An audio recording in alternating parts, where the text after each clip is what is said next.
Bob of the morning, everybody, and welcome to Popcorn Culture. As always, I'm your one true host, Jazzy J, joined as usual by my brother, the one true co-host, Buzzy Benjamin B. How's it going, Ben? It's going terrifically. Excited to be back yet again. It's been a great month. You know, I've been able to carve so much time out of my just incredibly busy schedule to come on down and you know, sit in for be these, on the show. These sesh. Yeah. It's good times. It's good times. Good Honestly, times. you know, it's a bit of a break too. You know, like I mean, there's always such responsibility and everything. You know, so it's like when I host my show, that is right. You Yeah, because I'm usually a host over on my show. Usually, we're on a hiatus, but we'll be back. Not to worry. Not to worry. Yeah, but no, it's been nice to come in. I feel like you get to like shoulder some of the additional responsibilities and everything, and you know, it's nice to be on the other end. Yeah. So exciting stuff. Super. Do you want to hear a corny joke? Certainly. All right. Are you ready for this? Yeah.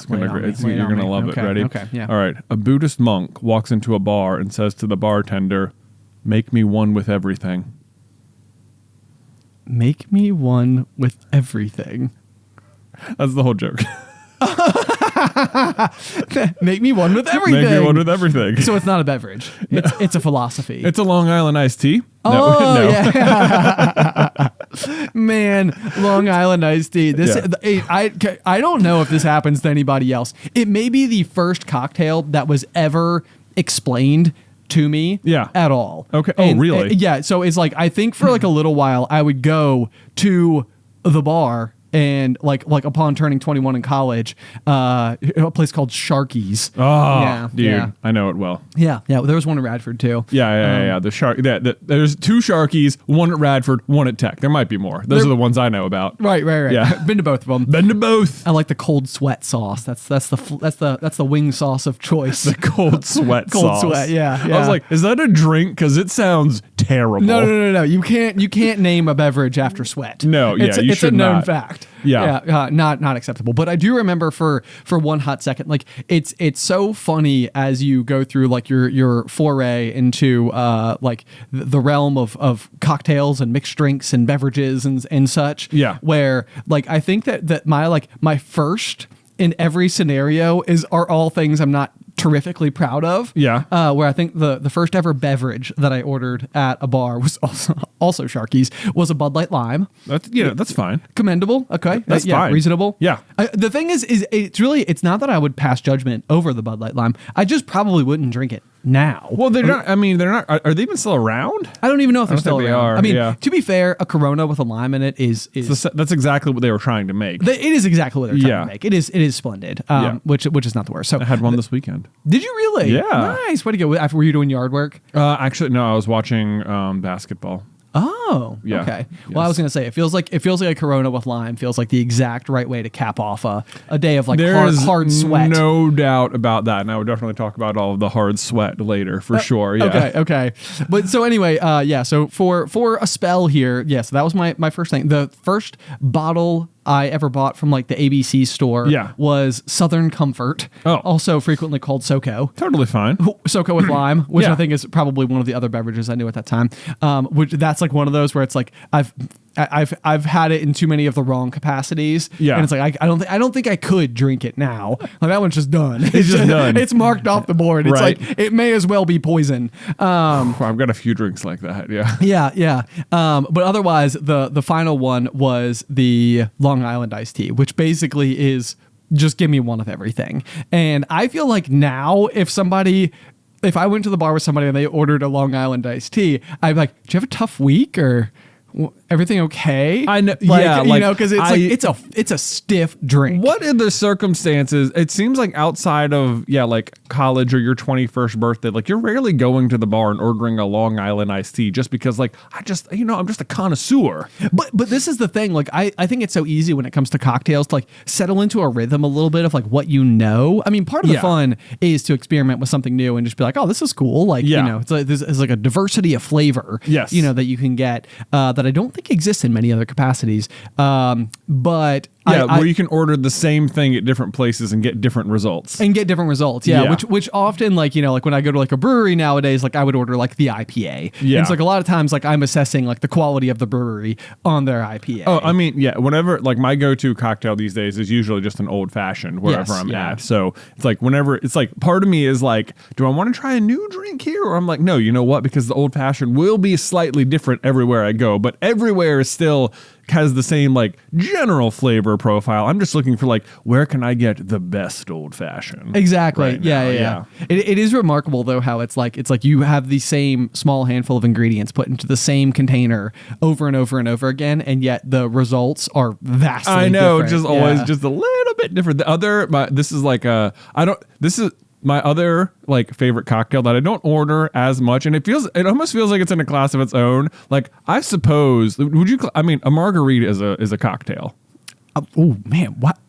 Right. It doesn't seem like it, does it? It doesn't seem like it. Right. It seems so, which is to say, all like even an old fashioned, they always have the same ingredients. Yeah. And margarita has the same ingredients. But like, yeah, I guess the question is, do you need to have more than 2 ingredients to be a cocktail? Or is it just like a mixed drink? I mean, a cocktail, there's more than 2 ingredients in a margarita, right? I guess I think of like the sours and the tequila. I normally think of like, if you like when we make one at the house, there is like tequila and orange curacao and lime juice. Okay. So maybe it is a cocktail. Yeah. Maybe it depends on like highballs are cocktails. Like a bourbon ginger is a cocktail. Well, that's where I feel like I can't decide. Like, I mean, you're splitting hairs for sure. 100% splitting hairs. I'm just curious whether or not a distinction occurs at any point in time where it's like what is the difference between a mixed drink and a cocktail? Or is there one? Oh, yeah, I don't know. There's normally restaurants. Okay, look it up. Normally restaurants will have like signature cocktails. And normally what those means are these are the expensive ones is how I like typically understand it or whatever. Because normally at any restaurant you can order whatever drink you want and they'll make it for you. But it's probably faster for them and they can like make more money if you order off their specifically signature cocktail one. It's better for the branding. So what'd you find out? Well, let me see. Yeah. So a mixed drink has a minimum of 2 ingredients, but once you get to a third ingredient, it's a cocktail. Okay, so I would say a margarita is a cocktail. Okay, so a margarita is a cocktail. Absolutely. Okay. So just prefacing it, it's not my second favorite cocktail isn't just margarita. It is a jalapeno margarita. Oh, you got that spice. You got the spice in there. Yeah. Normally it means you have like a spicy rim too instead of the salt. Interesting. Yeah. Okay. Yeah. But I feel a little silly sometimes ordering it at places that aren't like Mexican restaurants. But this past weekend, I did exactly that. We were at this new restaurant in Roanoke called Six and Sky, which is actually on the roof of Center in the Square. Yeah, where the aquariums are, yeah. and consequently where Beth and I got married. So if you're ever in Roanoke and you want like good dinner and you get a little Carlin history and you can just head up to the roof, Six and Sky. Right. You got married right there. I got married right there. You can see the spot. It's fantastic. It was great. It's not. I don't think you can do that anymore because now it's a restaurant. But right. Yeah.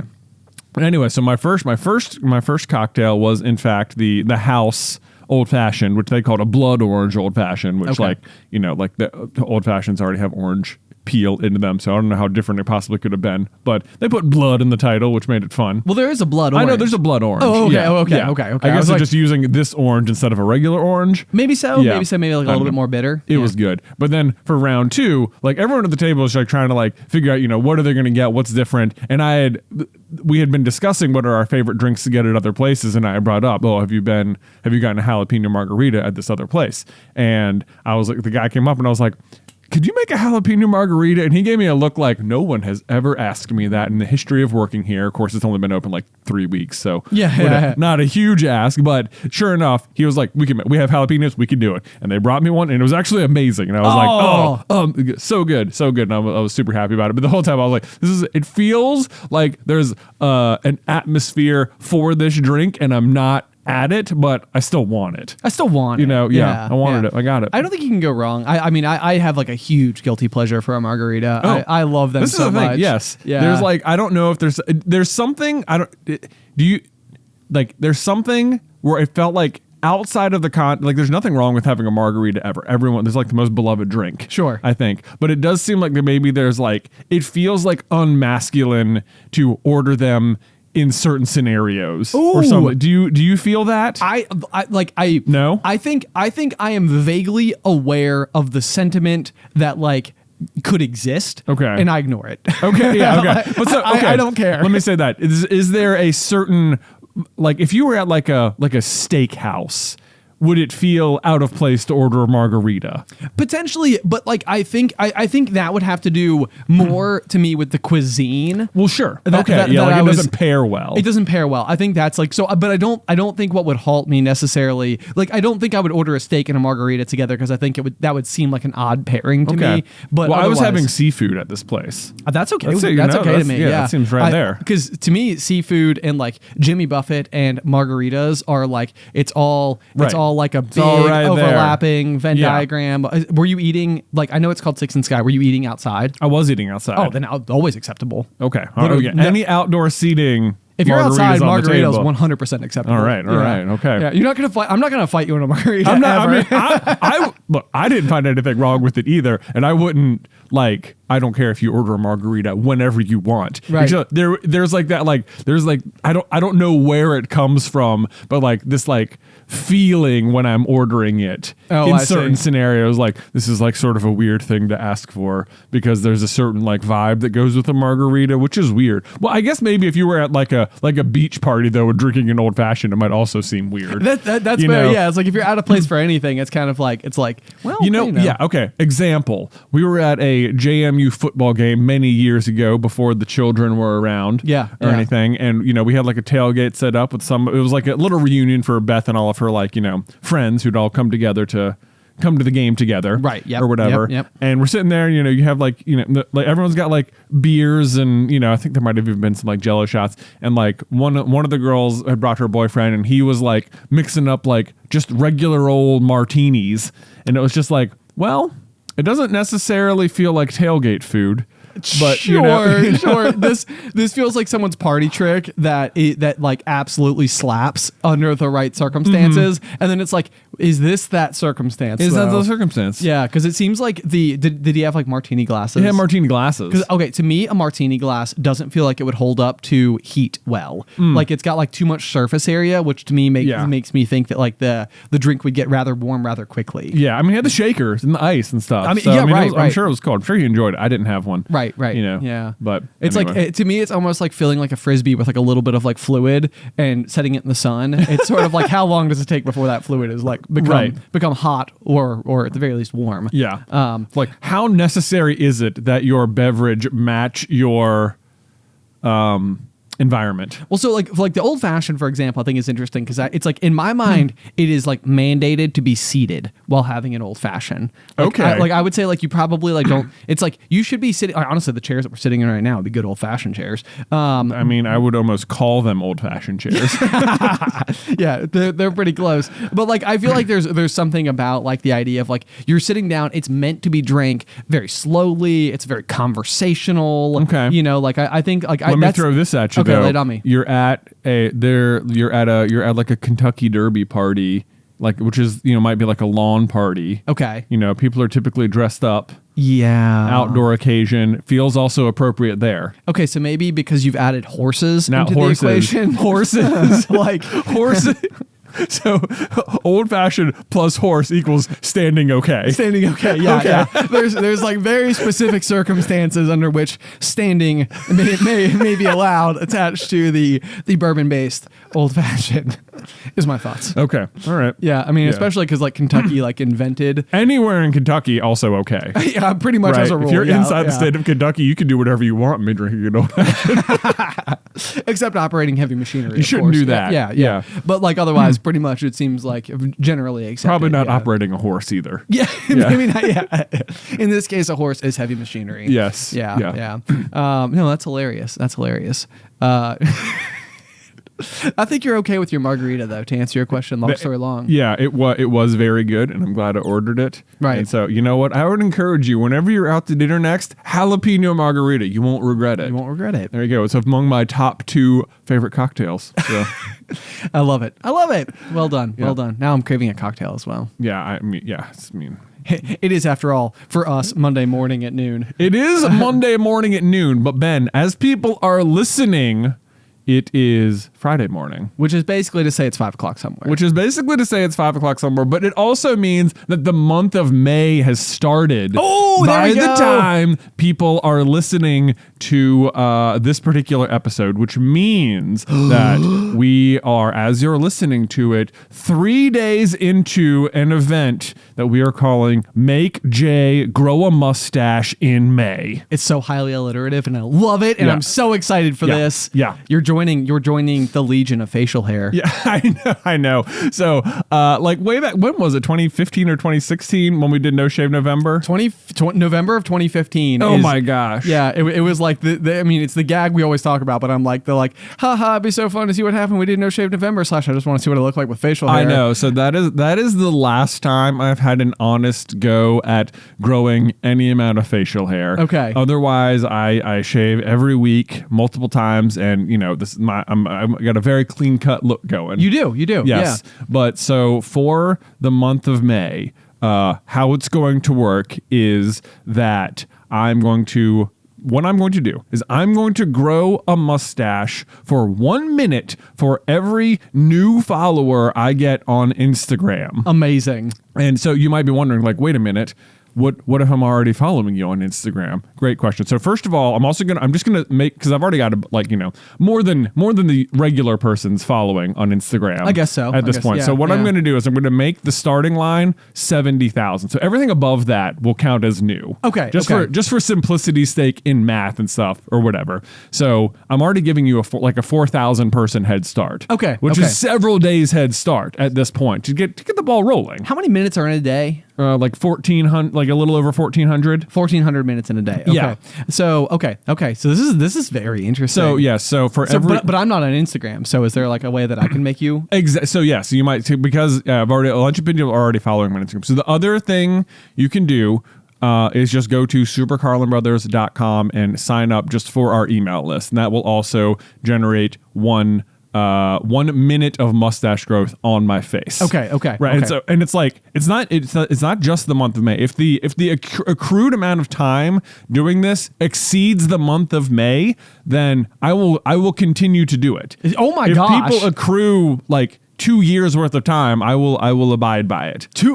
Okay. I don't think I knew all the rules. Oh no, yeah. I'm so excited. I mean, because it occurred as like it would take a lot of people to accrue enough minutes to surpass a month, but that's what's on the table. Okay. You know, so we'll go, but at the end of May, whatever the time is, we will continue forward. Okay. We'll continue forward. But you might be thinking, wait a minute, is there anything else I can do? And I think yes, because and so the answer is absolutely yes. There is something else you can do. And this is the way I really, really hope that you will force the mustache onto my face, is that we are going to be doing a fundraiser during the month of May for the Foundation for Sarcoidosis Research. Yes. So in a lot of ways, we mustache you for your help. Yes, we must ask you. Oh, great. We must ask you for your help. So there is a link in the description of the show notes here where you can go to like our fundraiser page.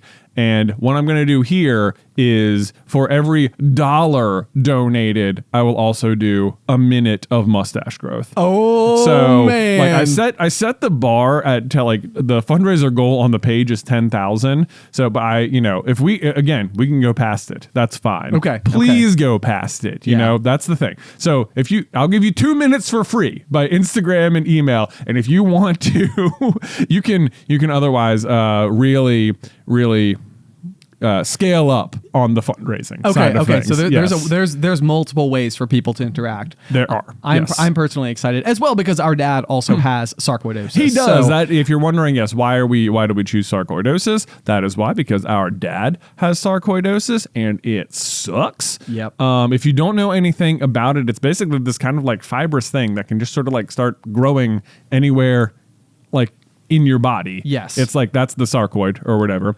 And sometimes it's in a spot where they can just cut you open and slice it off and be like, whew, good, we got it. Wait, excellent use of cut you open and slice you off. Open, it's a great, any day's a good day for surgery, right? Yeah, that's the best case scenario is that's what happens. Yeah. But a lot of times it will appear on places in your body where they can't just do that. So like our dad, for example, has a very rare case wherein the growth has appeared like on his spine, which super sucks because what happens is then, obviously your spine sends lots of like signals all over your body. Right. And so like anytime it like grows at all, it presses on different nerves, which then affect his body in weird ways. So like it started out like he's like couldn't feel his toes, and at this point it's like sort of like a general numbness from the waist down. Yeah. To the point where like he can no longer like go on runs. I know, which sucks because our dad, if you don't know, is like a big marathoner. He's run Boston twice. He's run Boston twice. Yeah, he's done like over 10 marathons and stuff, and now it's like he just can't go for runs. Like thankfully he can still ride his bike. Yes. Which he does a lot of, so that's cool. But so and also very thankfully they were able to like narrow in on some medicine or some medication that is like is at least like seems like it's halted any sort of growth. Yes. Of the sarcoid, which is great news, but it's not like it's not doing anything to shrink it either. It's not going away. It's just like maintained, controlled. Yes, which is fantastic news. But it's also the medication is not like one size fits all or anything. It doesn't work the same for every single person. Right. So that's the kind of thing they're raising money for. Hopefully to find a cure or otherwise medicine that can shrink stuff. So, there you go. So there you go. Yeah. That's the general thing. If you want to, there's a link in the description. Again, for every $1 donated, that is a minute of mustache growth on my face. And, enjoy. You're welcome. Yes, I am so excited because Isybelle here in office, who is a phenomenal artist, was able to basically mock up, if you will, an image that might demonstrate what you could look like. Indeed, fully mustachified. It would take a very many number of minutes, I think, to get to this level of mustache, but one can dream. The thing that I hope for is the world where you have like the twisted off on the sides, like the very like beeswax, or I don't even know how people accomplish it. I don't know how they do it either. I mean, to have a mustache, I mean, it's almost like you're growing a new part of your personality. Like, it does seem like that. You will be part of like a brand new club. It will be like a statement thing, it is right on my face. Do you think it will change you? Possibly. I know. The question is that like in a world where then this would be insane. In the world where like it's like a several year sort of like people like get me like several years into this worth of commitment. Yeah. Like if I get to the end of the timer and it's been like years, would I even want to shave it? That's the question. Or would it be like, finally, here we go, as you said that, it was like, I don't even know if it occurred to me how much I fear shaving my own beard at this point in time. Cause I'm like, I don't even know what I would look like. It's like, what if it was strange? Yeah. What if I shaved it off and it didn't come back? It didn't come back. It'll come back. Yeah. It'll come back. For sure. No, this is very interesting. This also means that anybody who's coming to see us on tour will get to see you like 1 month mustachified. Oh, I suppose so. And that's a short-term goal, right? To like force me to have a mustache on tour. Yes. Because like if in a world where we just get to the end of May and like the clock runs out quickly, then it's like, well, maybe I'm in the clear. Right. But like maybe not if they get several months worth of time on me. Right. I know.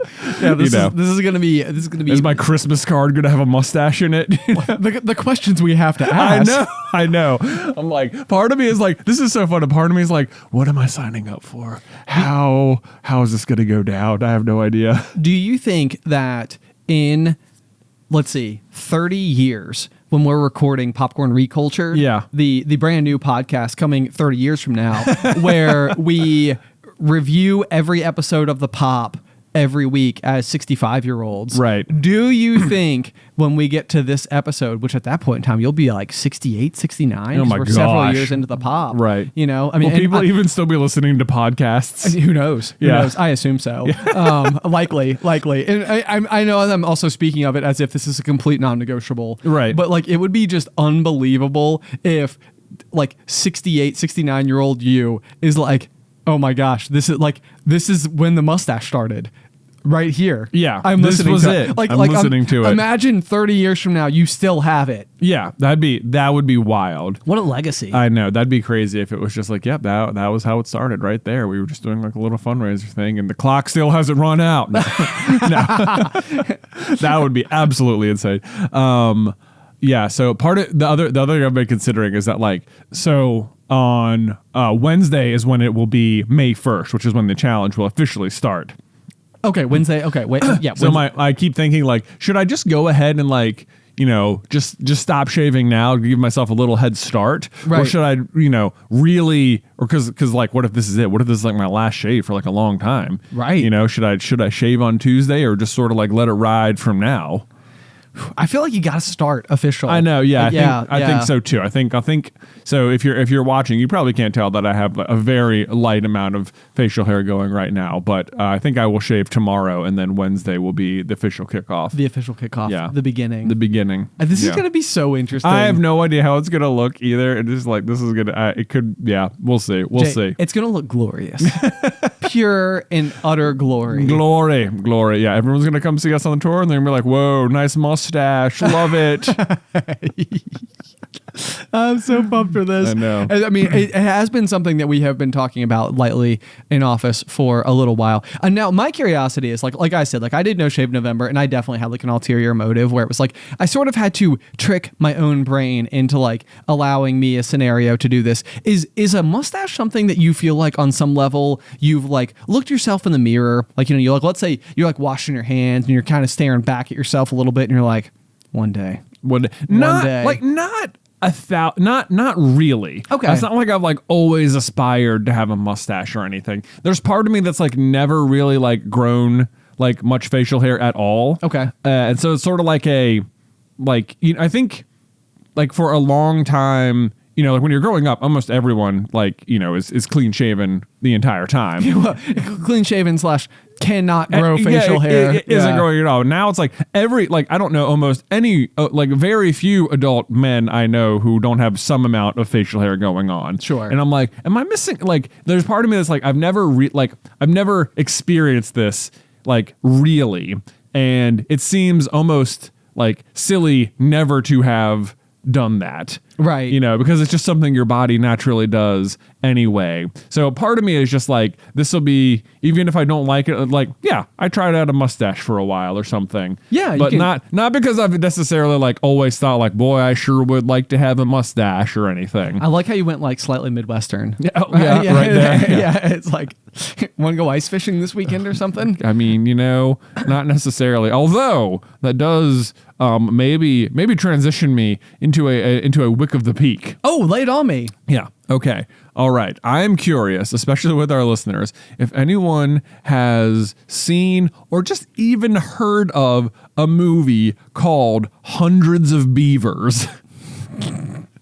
I wish I didn't know what it was. Yeah. Because my reaction would be so pure. Yeah. But it was, I mean, if you don't know what it is, then your reaction is exactly correct. I almost don't want to tell you anything about it so that you can go into it. But also I feel like without like prefacing it all, you're going to, it's almost might seem too weird to the regular person. Well, you've now since watched the film. I watched it this past weekend at length, but Hundreds of Beavers. You watched hundreds of them. Yes. Yeah.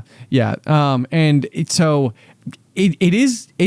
very interesting because you turn on the trailer for it and you're like, what? No. What? No. Yeah. Really? It is so hard to describe. I have never seen anything else like it almost at all. Like, it is wholly unique. I guarantee you haven't seen another movie like this. Yeah, it feels like, and I think it's even self-described this way, but it is basically like a kind of sort of live action Looney Tunes. A little bit, but it's like, don't think like Space Jam though. Don't think like Space Jam. Don't think like that. And don't think that it's like Bugs Bunny. I don't think unless there is Bugs Bunny. But no, there's not Bugs Bunny. There are like rabbits. But right. Yeah. So it's almost like if you were to literally like watch an episode of Looney Tunes and then live actionify it, but it has nothing to do with Looney Tunes. It has nothing to do with that. Yeah. It is just like, it is. I mean, it is like all in black and white, which adds to the charm. There's almost no dialogue. Okay. At like basically at all. So everything is like very visual storytelling, and like there is a plot to follow. Like there is things happening, but it is extremely like slapstick, but like funny. And it's like it feels like you sort of like you with the main character are like learning the rules of the world that he's in, which is like, I mean, he's not like in a make-believe world. Well, I don't know. That's maybe hard to say. It's like you're learning the rules of the game, basically. And like he's basically trying to survive in the wilderness and like hunt animals. But like when I say animals, like it is clearly people in giant beaver costumes, right? Like they are, for the sake of the movie, they are that animal, right? Or it is like a rabbit he's trying to catch, but it is a guy in a bunny suit, you know? So, I mean, was your takeaway from the movie though? Because like, I mean, you're calling it your Wick of the Peak. Yeah. Does that mean you like thoroughly enjoyed it? Oh, yeah. I mean, I thoroughly enjoyed it. It is hilarious and so funny and creative in ways like I haven't like seen in years. And I would absolutely, I want everyone to watch it because I want to talk about it with people. I know that feeling. Yeah. It is so different from anything I've ever seen. But like whoever made it has such a sense of humor about them, and it's like the way they use the humor to build the story and like establish the rules of how things are going to work. And it's like every time you think you're like, oh, okay, I understand how this thing works, like the guy will be like, okay, I think I get how it works now, let me try it this way, new problem will happen. And it's like the number of things they'll have to like overcome in like, it's like learning the rules of like this like slapstick Looney Tunes style world. It makes me imagine a world where like, because I mean it's such common advice that people might give, but it makes me think that somebody like went to film school, they sat down in like their 101 class, and the teacher was like, all right, first of all, don't take yourself too seriously, and this person was like, got it, I'm done. I know what I'm doing. Like it's like I officially will not take myself too seriously, like to the extent of like the most raw version of not taking yourself too seriously you can possibly imagine. Right. Yes. And it's just it's so funny. And look it up, hundreds of beavers. Okay. I guarantee you've seen nothing like it, but please watch it. Homework. I would not be opposed, Ben, to having like a dedicated like popcorn culture episode that is just us talking about hundreds of beavers. I don't hate it. Okay. I don't hate it. If we're going to do that though, people have homework and they need to go watch it. There you go. Yeah. Sounds good. Okay. Transition. All right, I feel like I've been doing a lot of talking here, so why don't you talk? Because it looks like you have some notes in here about Addy being super independent. Shoot. Okay, yeah. So let me pull my notes up so I can phrase this correctly, because okay. Addy, basically, the way I would describe parenting Addy has been straight up fascinating, because I feel like she turned 2, and it was almost as if like that was like going from one book to the next book, like in a series. And it was just sort of like growth happened because you closed one cover and opened the next one. And she just like immediately became like a lot more like vocal, a lot more capable, a lot more active. Like she has like opinions and thoughts and like, you know, things that she wants to do, things she doesn't want to do. And it's been really interesting. But the really, really, really big thing that I am trying to balance right now with Addison is she is absolute, like independence is very, very important to her. So it's like when we go out to the car at any point in time, like she wants to, like we can open the door, but from that point, she wants to get in the car by herself and then climb like up onto like the bench next to the car seat and then climb into the car seat by herself. And then she will allow you to put her arms through the straps, but then she wants to like, and she calls it click. Yeah. She's like click, you know, and like she wants to click all of the car seat buttons into place. Okay. And then I'm allowed to tighten it, of course, because she has to be tightened in to go in there for safety reasons. But it's like, it's one of these things where I'm really, really like, I can't tell how much, like, it's this thought of like permitting her to have things her way. Right. You know, which is sort of like one of those things where you it's like, I don't want her to always feel like she gets to, you know, like, establish and or like make the rules as to like how things unfold, like because there are certain times where it's like we all have to play by the rules of something greater than ourselves. Oh right, yes. Like eventually, like these are the rules of society at some point. Yes, or exactly. These are the laws. Yeah, right. Yeah, it's like if you're at Disney World, just because you want to like drive the bus doesn't mean you get to tell the driver to get out of his seat and you get to drive the bus because you're so independent that you want to do it yourself. Right. So it's like there are like limitations to it, and it does feel like it started in these like small little areas where like getting in and out of the bathtub is like another one where it's like if like we get her undressed, like put her in the bathtub, if you like pick her up and put it in there, she's like she's not happy about that. Like she will ask you to like take her back out so that she can climb into the bathtub on her own. Oh, okay. So like we've like repeated like a lot of like actions in the name of like allowing her to, as she says, have do it. Mm-hmm. that's no, I get to have do it. Yeah, I get to have do it, of course, yes. But that's the thing, is that it's like on the one hand, it's sort of like I like the fact that she sort of has this like very like independence mindset, and she's like determined to do things like for herself, and she like wants to, because the only thing holding her back from doing most of it is that she doesn't quite have like the physical dexterity to move through like all these motions on her own. So it's like sometimes she needs like a little bit of help, but not a lot of help, but otherwise it just takes a long time. And so from my end of things, like I can practice a lot of patience with her. So I don't mind that it takes like 4 minutes from the moment we open the car door till the moment that I can shut the car door, because that's how long it takes for her to climb into the vehicle on her own, climb up onto the bench, get situated, go through the process of putting on the harness or whatever. Like I don't mind being patient with her, but it's like the thing that I'm like so torn between is like I can't tell whether or not I'm giving her too much leeway over how things play out. Yeah, I don't think for like stuff like that, I don't think so. Okay, that sounds totally fine. Like if she wants to do that by herself, that's fantastic. I wish my kids would be like, "Oh, I'm going to go buckle myself in the car." Right. You know? Yes.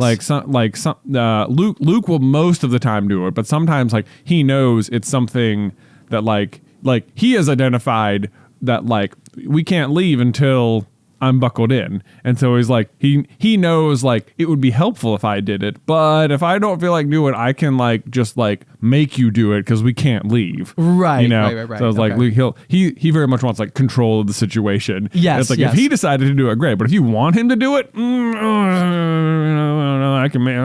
not control. I'm doing what you want to do. Yeah. So very, very tricky. But like, yeah, getting us like stuff like that, I would encourage. My thought would be to like encourage that kind of independence, and it's sort of like gently guide correctly. And if you have to say no about some things, then maybe you do. Or I can imagine like if you're like in a real hurry, it's like, okay, do we need to wait 4 minutes? Like I'm just gonna do it this time or something. That's where it's like maybe a little harder or something. That is definitely the case. Like so I experienced it in most full force the weekend a few weeks ago where the girls were out of town, where I was just constantly getting in and out of the car with her because we had like everywhere I went, like she comes with me everywhere. So like every single thing I had to do, we went through this procedure. And that weekend was great because I was in no rush ever. It was just sort of like, this is me and Addy. Like, we're just here. Like, this is no problem. Yeah. We got this. So like there is a little bit of like our like swim lessons, for example, just got moved to like 5:45. So it's like normally like I leave work and then I have to get home from work, get changed myself for the swim lessons because I have to get in the pool with her. Yeah. And like then go through the process of getting her in the car to drive to the swim lesson. So it's like, it's a very small amount of time from the moment I leave work, get home, get her dressed, get me dressed, and then get out to the car. So it's like, those are the moments where you're rushing, but now she's so acclimated to like getting, like for us to take this time that it does become like very explosive. Right. If we don't take it. Right. And so that's maybe like one of those where for the most part, I don't mind being patient. Like I can take all the time in the world. I'm not in a hurry. And so it's not a big deal for me for the most part, but those are the situations where it's like that's like the fine line that I think that you're trying to like navigate between a little bit is like, if everybody gets to do everything the way they want all the time, that's like anarchy, like the society relies a little bit on all of us abiding by like an agreed upon set of parameters. Mm-hmm. And obviously, I mean, there's a lot of growth, a lot of learning that happens between 2.5 and like, when she's driving a car, right, or any of those types of things. Lots of more maturity will happen. I'm sure. Yeah. But that's been like my big toss up. Like I'm so like I'm honestly very impressed with her. I'm very proud of her for this like super independent mindset about things. But it's wild how it went from the car seat to the bathtub to like pouring like a we have like the bubble water is what we call it, but we make like the Soda Stream. Oh yeah, carbonated water at home. She like wants to like pour her own. Like everything has become, or like if we're like making like her dinosaur egg oatmeal in the morning, it's like she wants to like tear the bag and like pour it in the bowl and like press the button on the microwave and like it's a very like how many things can we like permit her to do versus like the otherwise like efficiency of things. I've come across a lot of the stuff too, because like sometimes like I think I talked about this before, like even just making my kids breakfast or whatever. Like when we were growing up, it was like, every day you went downstairs and you had cereal and that was it. Yes. And it was great. And I'm like, I'll come downstairs and I'll be like, oh, what do you guys want for breakfast? And they'll get 3 different answers. And I'm like, well, great. Now I have to make cereal and sausages and, ham biscuits. And ham biscuits. And it's like, and sometimes like it's interesting because like if I didn't ask, like I asked them, so like I gave them the independent choice to ask them. Whereas like if I just like if they're just like over there and I just like microwave up like a bunch of sausages and I'm like, boys, breakfast, right? Like they will also just come over and eat it, right? Like so there's sometimes like where is the line on what's like you being more efficient versus like you offering them up? Because like another thing is like Luke, when like we have these little like bento box lunch boxes. Yes, yeah. Right? I think I got the same ones because you guys had them. Yes, yeah. And they're great. You can just fill them up with stuff and they're good because you don't have to use like a bunch of Ziploc bags or anything. You just pour the object in and it keeps it all nice and airtight and stuff, and that's great. So it's like a little less wasteful and it like pre-portions stuff out, which is it all seems like what could you not like about this? But what you could not like is that the other kids at school don't use these. Oh, and sure. So Luke comes home and he wants, he wants like a more traditional lunchbox situation with like Ziploc bags and stuff. And it's like, it's not really like a huge deal or anything. We just put the sandwiches in there and you can put other stuff. It hasn't been like an enormous deal, but like this past weekend, Beth was like, she like trying to pack everything ahead of time and she had all the bento boxes out and was like, maybe I'll just like give it to him. And when he gets to lunch, he'll open it and discover that like, oh, it's not that big a deal. Right. But as she's packing them, I'm like, oh, are you packing lunches? And like Luke turns around from the other room and is like, what? I don't want the bento box. I don't want the box. Oh, and it's man.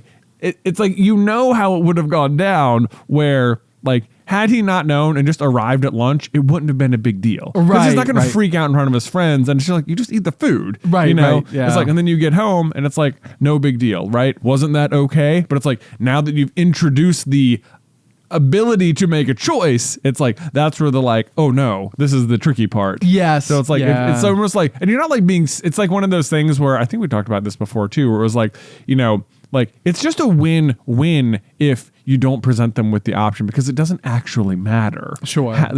What is in there. It's like, does every child need to have ownership over the style in which their lunch is packed? Like, no, they don't, know? Like, it's so funny too though, because I do remember going through like similar phases myself, like where like I would have entire school years where I would be like a lunch packer, and then I would have entire school years where I was like a lunch buyer. Yeah. And it would like alternate back and forth. And I think I remember like back to school shopping, I always really enjoyed as a kid. Cause you got to go and you got to like pick out like your markers and your pencils and like, the folders, like which characters, you can have Spider-Man on your like little take home folder or whatever. Yeah. Like there was like lots of like fun decisions that you could make, but I always really liked like going and picking out like the lunchbox because, there'd be like the lunchbox aisle where there's like all these like different shapes and forms and like some of them have like a cooler in the bottom so there's a little ice pack in case you want to like bring something extra special or something like that. But I do remember so I loved picking out the lunch boxes for a really long time,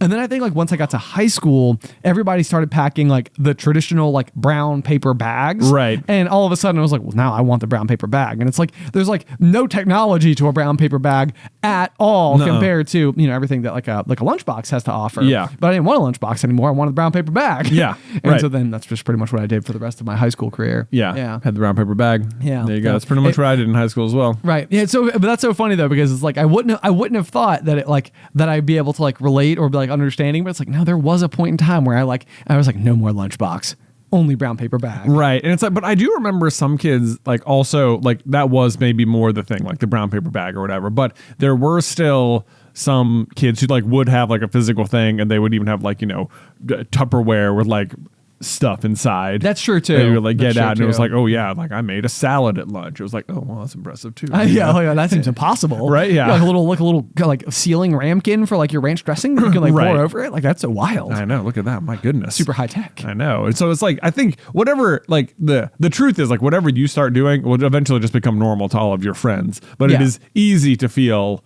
like alienated in the moment. Oh, for sure. For sure. Yeah. For sure. But yeah. either way, the point, I think the point is like, you could probably like, if you just like put a ready bowl of oatmeal in front of Addison, I wonder how much she would be like, but wait, I wanted to push the buttons and tear the bag, I know. And it's like, I'm like split. Like, cause part of me is like, maybe it would just go fine. And I'll just try it. Yeah, Like, that's the thing. You just try it. If yeah. it's like, if it is a really big deal, then it's like, well, whatever. Right. Maybe yeah. just go with it. Right.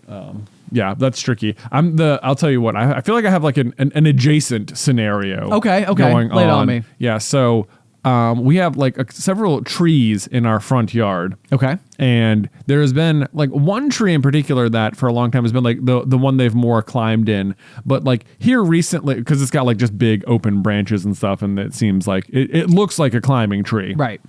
Right. And so they've climbed in that one some. But here in like the last week or so, they've realized that there's another tree, which looks like, I don't even know how to describe it, but it's like got, I mean, it's like more like cone shaped with like just green leaves all over the place. Not like an evergreen or something. Okay. But like, I don't know, I guess it's green in the winter. Maybe it is. But anyway, like Nick and Nate and Luke have realized that they can climb up just the center of this tree. Okay. Like you can't go out on the branches because they're too thin or anything, but they can climb right up the center of it, and like they almost like disappear inside of it while they're climbing it because it's like such a thick tree. Right. Yeah. It almost looks like a really tall bush or something that they're climbing. That's okay. Yeah. Yeah. I'm literally thinking about the front of your house, and I'm like, what tree is this? I know. Like I would not have thought in a million years that like, oh yeah, they'll climb this tree. Right. But they are. And because it's like almost so thick, even if you were to like somehow like fall, it's almost like you almost really can't fall that far because it's like there's so many branches. But like I'm out there the other day and I'm watching them, and like they're just like almost near the top, and I'm like, it seems pretty high. Like as a parent, I should know when it has gone too far. When it's gone and here too I am, far. and I'm staring at it, and it's like it feels like the line could be crossed, It but I don't know. feels like- Why right. don't I know? Am I supposed to know? Exactly. And I'm like, part of me is just like part of me is like, it feels like I should tell them not to go that high. And then the other part of me is like, man, look how high they're going.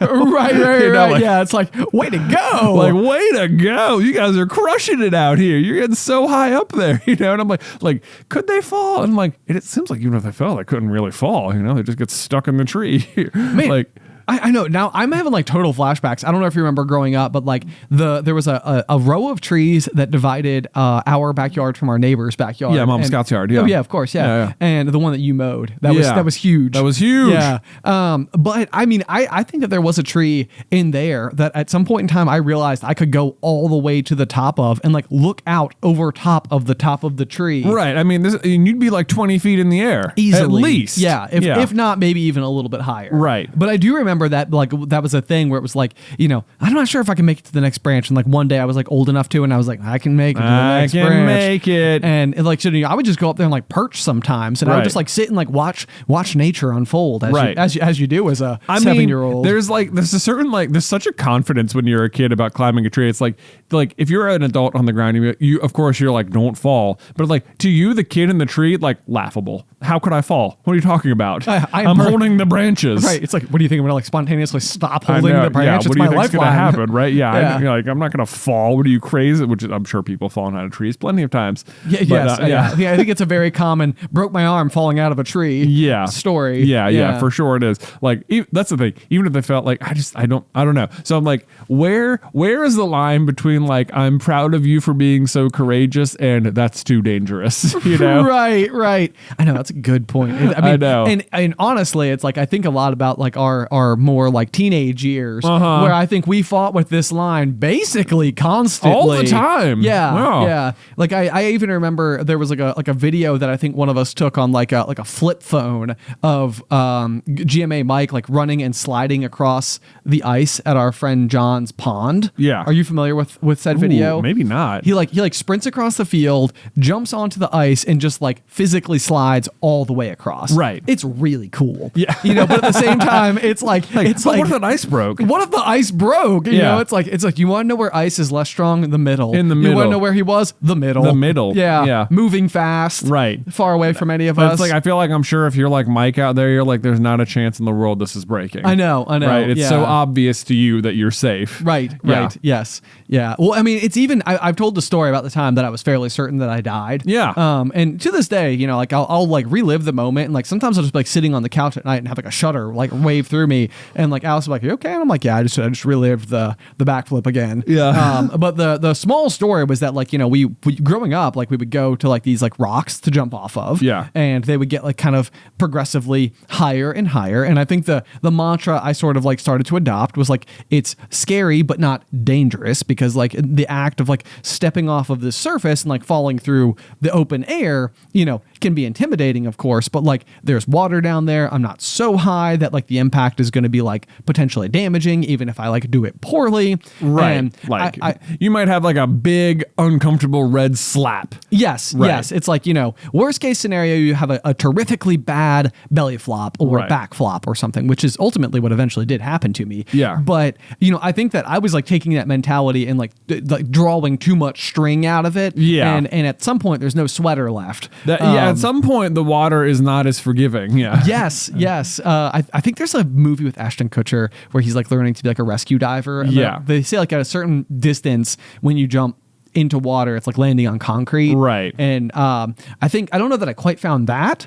Yeah. But maybe not far off. Not far off. Yeah. Because basically I was like, everything's fine. It's just water. It's like a pillowy surface for me to land upon. Right. And so at some point I basically like from I think 50 feet, I went to do like a backflip out into this like ravine, which I mean, when I even think about the danger of what I was doing, I'm know. like, why wasn't someone there to tell me not to? I know. I don't even know if we necessarily knew what you were going to do. Like you just sort of like, cause I jumped first, but I just jumped, feet first, landed on my feet. Even that, stared exactly at where I was going to land the whole time. Yes, I still would. From the spot that we did it, I would still not even do that. I now. know. Like sometimes I think back, I'm like, that was so dumb. Why'd we do stupid things? Why do we do stupid things? But we did. But we did. Yeah. Like I don't know, but we did. You're right. We did. Anyway, yeah. So I basically teed myself up and was just like, I'll just stand backwards, jump out into the ether, and see what happens. My hands are sweating just saying. Oh my gosh. I know. And through the air, I did my full rotation, and then I rotated a little bit more, and then I landed flat on my back. Yeah.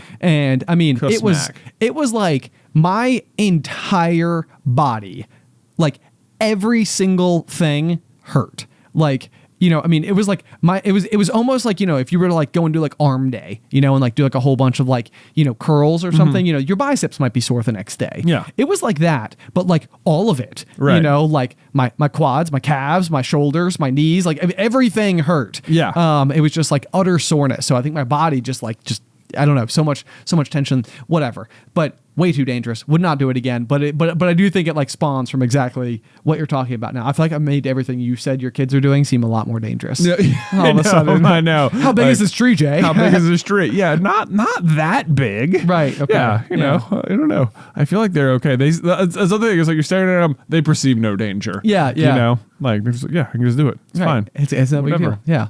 We got it. So I think mostly it's okay what they're doing. Okay. Yeah. Okay. Yeah, I don't think they've crossed the line just yet. But it's like what behavior are you growing in them to think like, oh yeah, like this is like it's pretty safe. Like they're okay climbing the tree. But like where do they take that mentality next? Right. Right. Yes. Right. is the question. Because I mean, it's actually I heard someone on a podcast the other day describe it really well. But it's like the act of going through like your teenage years, especially where it's like you might be starting to like bump and grind a little bit, like with like the philosophies of like your parents and like the rules that they're laying down, and you know, it's like it's interesting because the way that this person described it was that it was both your responsibility as a teenager to try to like find the boundaries of like how far you can push things and that type of thing, and then it's the parent's job, an exhausting one, to constantly maintain those boundaries and try to keep you like well within it. And like the relationship between those two builds like an equilibrium that hopefully ideally would work. But it's like chafing at that age it's almost like by design. It's like it is meant to happen. It needs to happen. Like, you know, somebody is trying to break out of the boundaries and somebody is trying to maintain boundaries. It's like a weird game, a weird dance. But I was like, that's really interesting because it never occurred to me, because it is a battle. Like, you know, it's like if you were to allow a teenager to do every single thing they wanted to do, they would just live a very reckless existence because they just haven't quite learned what not to do yet. Right. In the same way that I think we're describing now. Yeah. Yeah. It is so frustrating how difficult it is to simply listen to other people sometimes. Yeah. It's like the number one teacher is experience. And it's just like, sometimes you'll have an experience and you'll be like, that's what they meant. You know? And you'll be like, should have listened. Right. It turns out I did know that lesson. I just hadn't experienced it yet, you know? Yes. Like someone could like tell you what the end result will be, and you could just be like, yeah, I don't think so. Nah. Growing up is definitely learning over and over again how often it's like, oh, they were right. It turns out they actually had a pretty good point. Because if I kept, that's like what I always think about, like that's even worse, is that like I failed that backflip, and that was like the moment where it was like, I'm not doing this anymore. This is dangerous. Like, and I think for a while there, I probably was irritating to be around because the only thing I wanted to do was go jump off stuff. Not necessarily irritating, but there was like I remember for a while you had this like big, like I could watch the map in your mind, like going where you're like, we should go around and make like rope swing videos about like all the different places you can go in Virginia and do it and like link them all together and have a website and have like QR codes and videos about how to get to the line. And it was just like I could tell in your brain it all made complete sense. Yes. And like how it should work and like what you could do. And it was just like, you know, but like I don't know. It also was like it sounds like a fun idea, but also maybe a little unfeasible.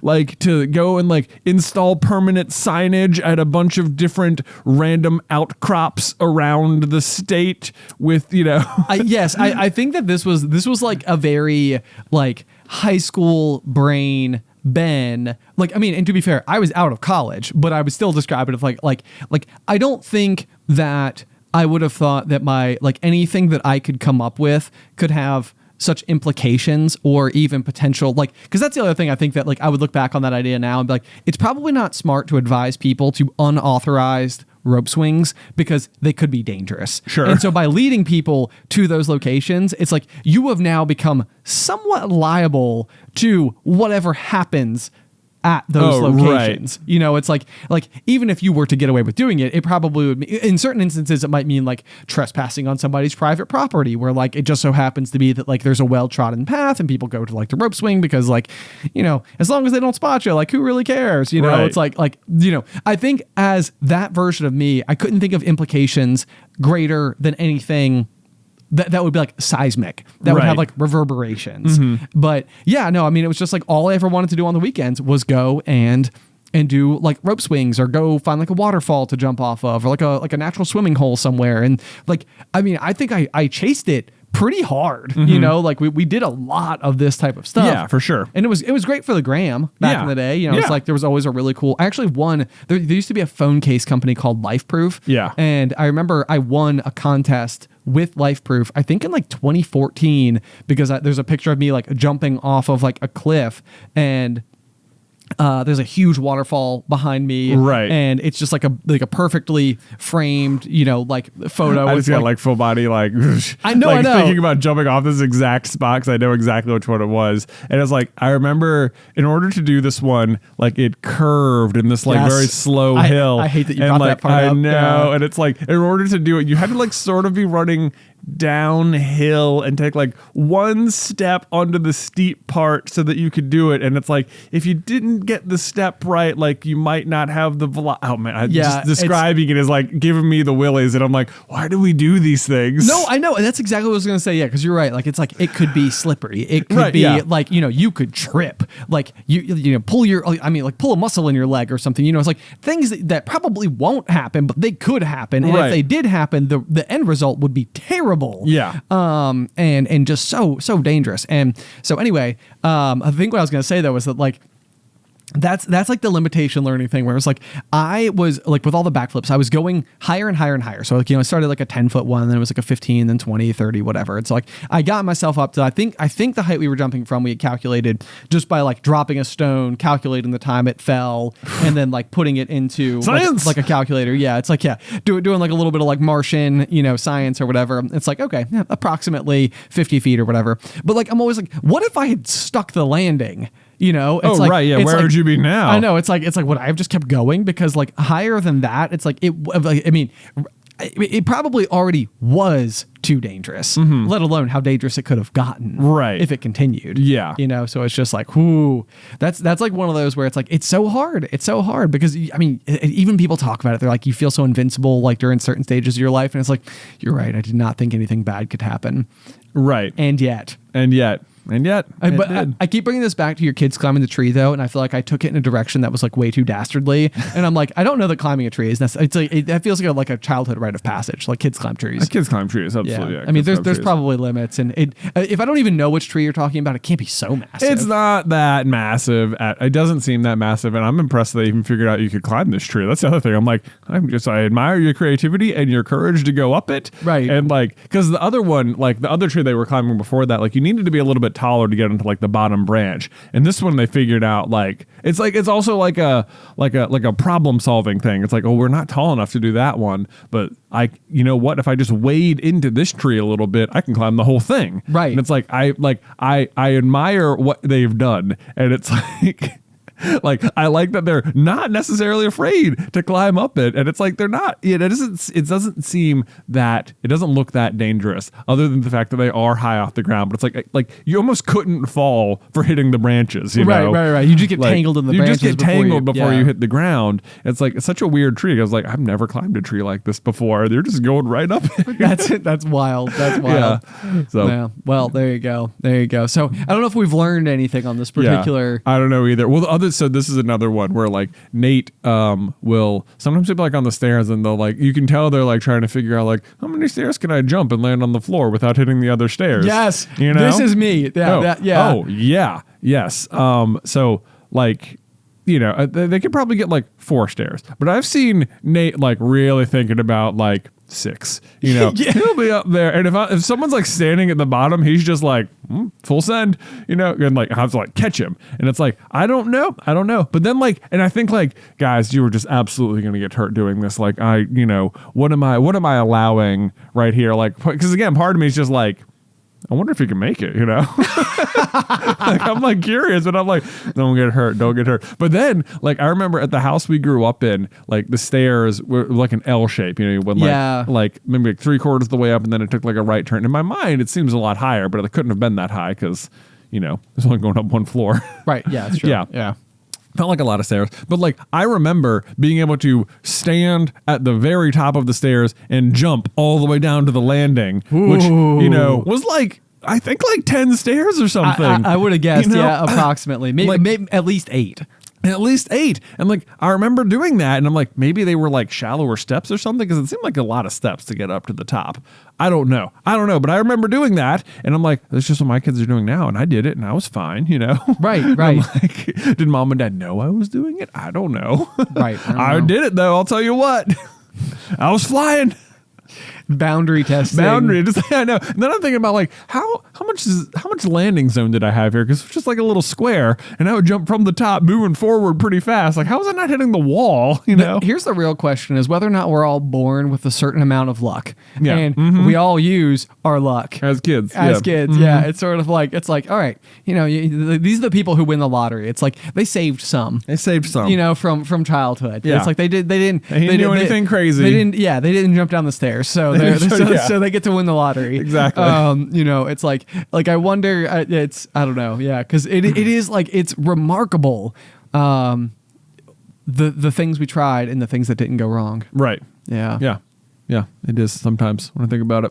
Anyway, we're just doing our best. We're just doing our best, man. We're doing our best. Anyway, if anybody has any thoughts on how to balance boundary setting and or independence, be sure to let us know by sending in your feedback to popcornculturepod@gmail.com. Right. And don't forget that you can make Jay grow a mustache, You can. which I really think is something that as many people as are willing should get fully and completely on board with, because I am deadly curious. I mean, so I might have to set up an email address so I can subscribe to our own newsletter and add a minute to the equation. Again, you can just follow me on Instagram, sign up for the newsletter. Those are your free minutes, or you could just donate to our Sarcoidosis fundraiser page. Yes, which is going to be super great. And of course, also our dad, inspiration for the cause in particular. Yeah. Yes, so this is up to you guys, and like there is no upper limit. Okay, so.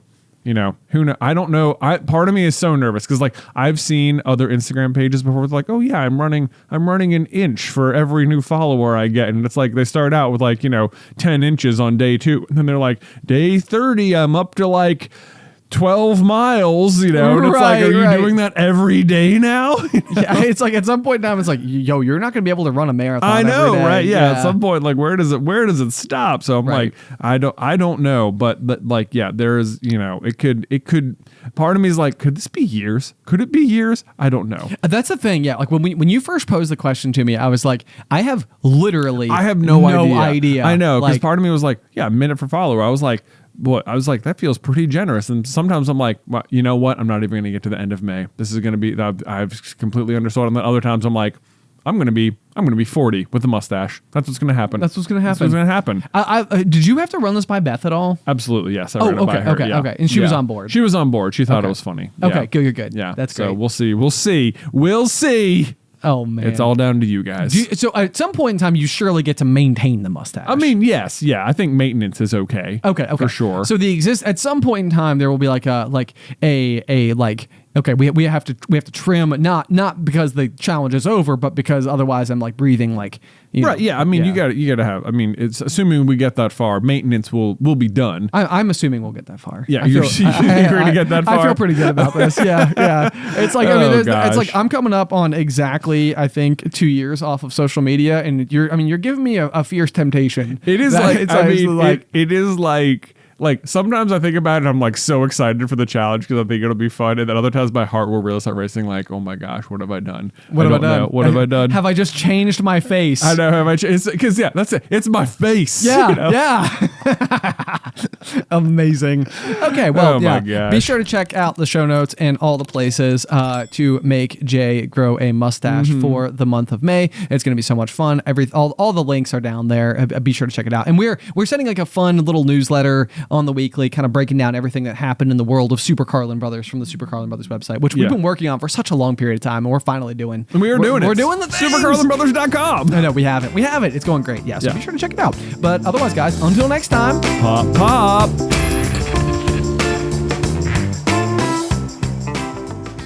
Today's episode was edited by Isybelle Christley. Vaishon Brandon does our art. Catherine Stein is our production manager, and the show is hosted by me and Jonathan Carlin.